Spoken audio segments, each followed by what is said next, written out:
adopted or a child moved or that kind of thing. And I think it's something talked about, but I think what you talked about was great, you know, in terms of making that happen. Yes? I worked in protective services in 2006, and it was required that the foster parent was involved in the healing process of the child. It would be very good if it was required. She was saying it was required that the foster parent be involved, you know, which would be really, really important for the sake of the child. But I think that argument of saying how even if they're not going to stay with them, that early relationship is so important, and there's no question about that.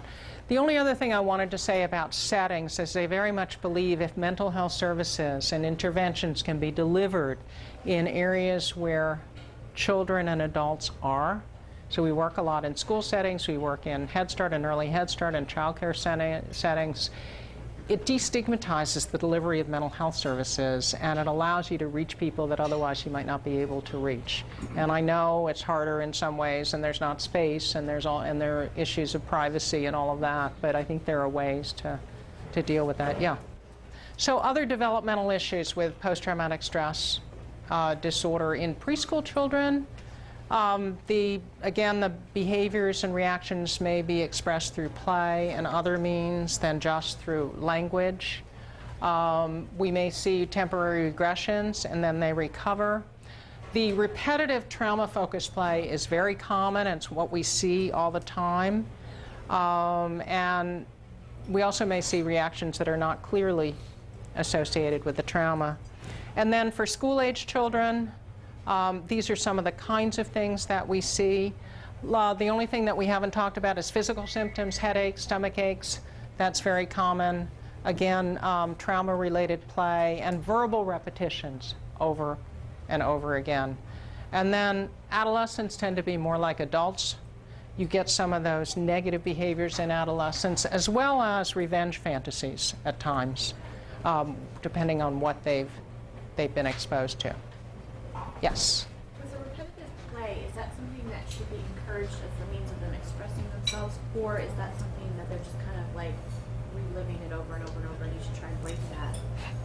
It's a really good question. Should repetitive play be encouraged, or should we try to break it? And it comes up all the time.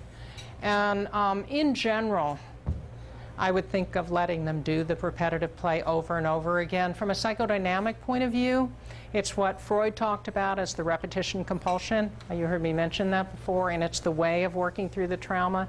If they get stuck, though, and we can see them get stuck, it might be that one would try to encourage them to try something else and see if you can do that, but also very, very important to put meaning to the play, to put words to what they're doing.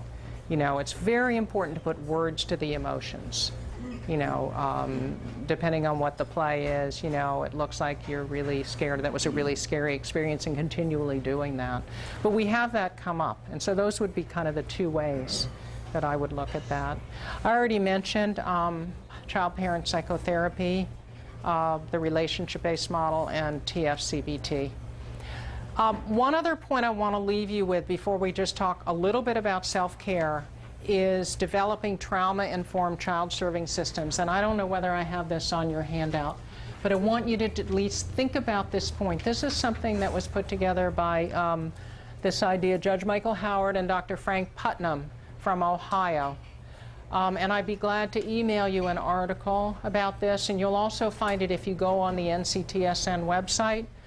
But a trauma-informed system acknowledges and responds to the role of trauma in development, in emotional development and behavioral development and educational and physical difficulties. And a trauma-informed system not only recognizes but avoids inflicting secondary trauma. So what are we talking about here? Secondary trauma, when a child-serving systems re-traumatize a child through policies and procedures. And I'm sure that you could give me 10 more examples. These are just a few. Multiple placements. Not meant to be traumatizing, but they are. Handcuffing parents in front of their children. Police go out on a domestic violence call. They don't know who the perpetrator is. Both parents get handcuffed in front of the children, and they're taken out of the home. They have to do it, but visitation. Visitation in a non-friendly environment, visitation where the child's taken by a different transport worker each time. traumatizing for a child. We had an example the other week where we were seeing a child in therapy who was in care and was always brought by the same transport worker. This time, therapist went down to take the child. The child was young. To go with the transport worker was a new transport worker, and the child froze. And our therapist, who's very trauma-informed, went over to talk to the transport worker and said, where's Mary, who was supposed to be here? Well, she was sick this day and couldn't come. And she said, well, the little child, he's afraid. How about, are you a friend of Mary's? She said, yes. Well, how about we meet you and we say you're a friend of Mary's so that we can help the child. And then after a little bit, the child was able to get on. Well, this doesn't happen. And then change of caseworkers. Those are just a few examples. You can come up with a lot more, but I want you to think about that a little bit. And then we're going to close with just talking a little bit about vicarious trauma. I don't know how many of you work with trauma. Some of the stuff I've talked about today could even be traumatizing. But vicarious trauma has been called compassion fatigue, burnout, countertransference. All of those are manifestations of vicarious trauma.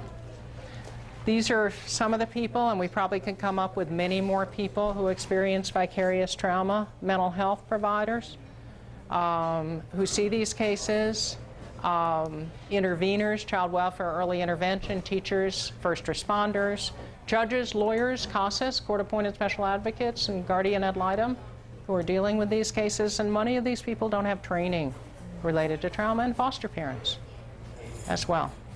So prevention. First of all, being aware of the fact that you may be exposed to trauma. We work as a team. We're very fortunate to work as a team. As I'm here, a team of colleagues of mine are doing crisis intervention in a school. They actually did a crisis intervention last week. We do crisis intervention too. But being aware of it and then being able to come back and get support and talk about it is very important. Maintaining boundaries. For those of you who work with some of these high-risk children and families, maintaining boundaries can be really challenging. Setting realistic goals for yourself.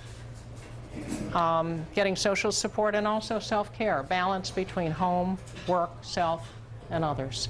Very, very important for doing this work. Know and honor your limitations. How many of you are able to say no? Well, I don't see lots of hands going up. Taking time off.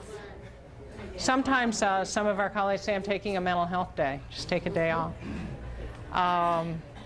Stay emotionally connected without becoming over-involved. Whose needs am I meeting?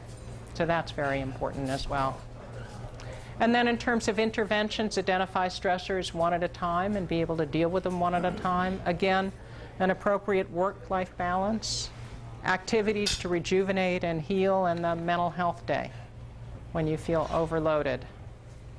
Not being afraid to seek professional advice. Going to a colleague if you feel like, things are getting to you. Professional networks, one of these is a really good one. And then reflective supervision. So not just having supervision where one's told what to do, but reflecting on how you feel. People, we actually do it in a group, and it's a very trusting group. It doesn't go out of the group, but if somebody's talking to me about it, like I could say, how did you feel? I'm not going to do it here, but how did you feel?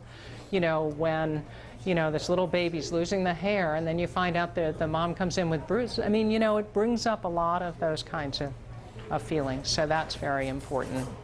And self-care, very important.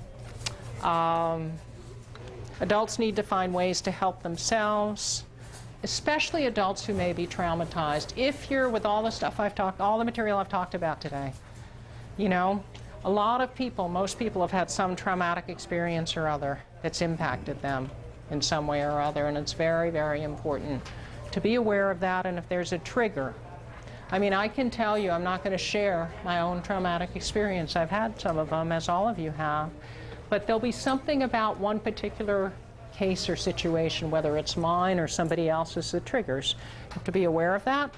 You have to be aware if you need to deal with it in order to be able to be sensitive and hear it, because otherwise it's hard. Or, for example, the child who repeatedly does the traumatic play, that can be traumatizing too, because you start to feel sorry for the child and they feel stuck or other kinds of things. So it's very, very important to be aware of the importance for self-care. So